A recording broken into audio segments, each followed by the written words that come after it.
Lorsqu'ils ont passé le porche de l'abbaye, qu'ils ont passé dans la cour carrée, là où il y a les pavés, qu'ils ont monté les escaliers de pierre, ils ont continué un peu sur un chemin avec des cailloux pour se retrouver devant une énorme volée de marches à monter. Quand ils sont arrivés tout en haut, ils étaient assez essoufflés. Ils avaient la langue pendante. Lennon et Luna avaient soif. Paparazzi avait tout prévu. Il avait son sac à dos et il leur a donné un peu d'eau à boire. Ils ont continué à avancer et ils ont été jusqu'à la petite ferme. Là, ils ont trouvé Léon, le pan. Ils ont trouvé un coq, des poules, des canards, des oies. Et ils ont discuté entre eux. Léon avait un gros problème. On lui avait volé des plumes durant la nuit. D'ailleurs, les visiteurs lui volent de temps en temps des plumes. Ils mettent leurs pieds sur ces plumes et les belles plumes du pan alors s'en vont. Ils se font arracher de ce corps, de ce magnifique animal.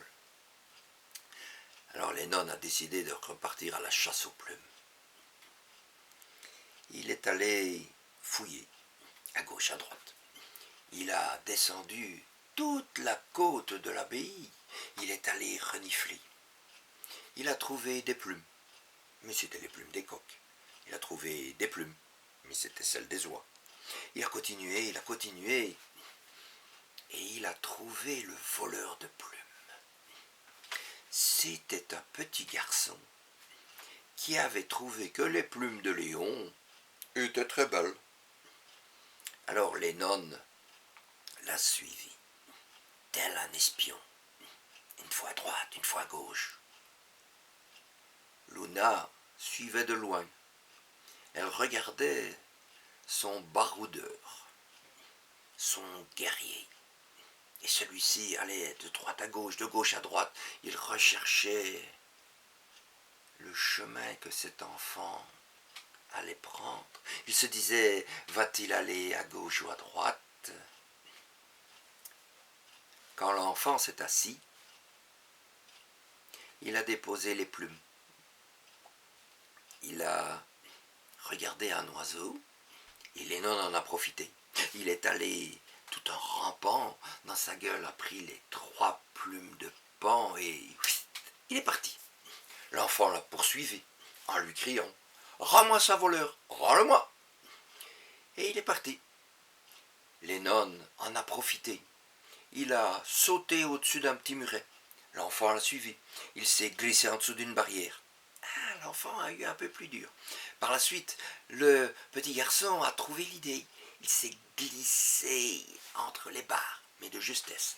Alors il a continué à poursuivre Lennon. Ils ont couru dans une prairie. Il y avait un petit ruisseau. Lennon a fait un bond incroyable. Il a sauté au-dessus du petit ruisseau. Le petit garçon l'a suivi et l'a suivi tant et tant que Lennon commençait à être fatigué.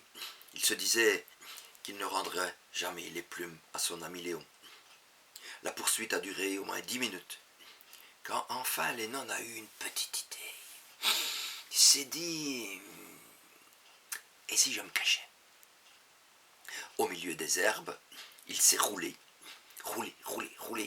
Les herbes se sont mises à coller sur lui et il n'a plus bougé.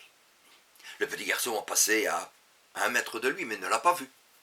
Alors Lennon, quand l'enfant est parti, s'est relevé, a ressauté le petit ruisseau, a retraversé la petite prairie, a remonté tout le long de cette côte pour l'emmener à la ferme de l'abbaye. Et là, Luna le regardait.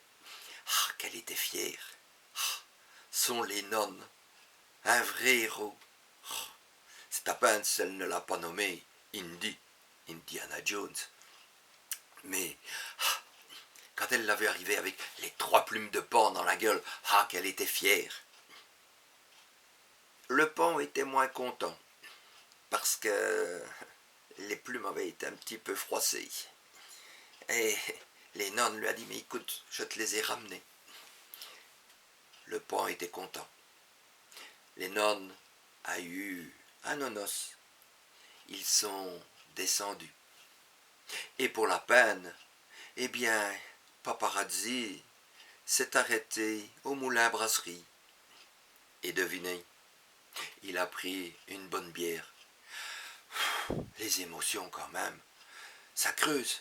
Alors, il a eu un peu de fromage qu'il a dégusté. Bien sûr, Paparazzi a partagé avec les nonnes et Luna. Ah, les aventures, se dit-il. Ce n'est plus de mon âge. N'est-ce pas les nonnes? N'est-ce pas Luna? Comme quoi, les chiens, c'est dur à suivre. Et demain, la prochaine promenade risque peut-être d'être encore plus terrible. Car qui sait, plus on avance et plus les nonnes s'enhardissent. Un jour, qui sait, peut-être ira-t-il sur la lune.